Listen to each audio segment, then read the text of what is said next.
Hey there YouTube, welcome back to another video on Mr. Junior Dev. Today I'm going to attempt to recreate a 3D spinning donut. Alright, so this is going to be a visual build, so let's get straight into it. I find it hard explaining while writing the code. I still find it quite difficult, to be honest with you. But yeah, I'm getting used to it, and yeah,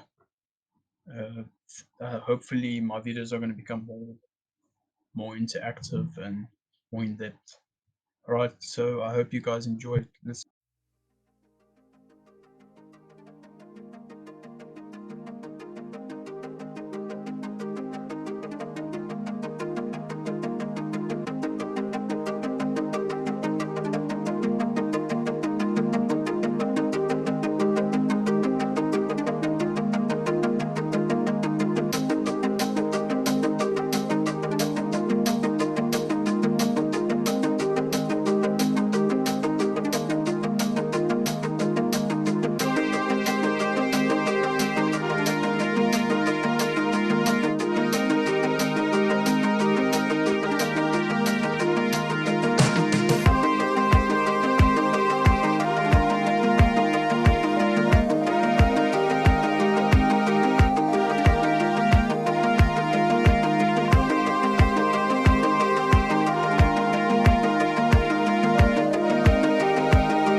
guys, I hope you guys enjoyed that, and I'll see you guys in the next video.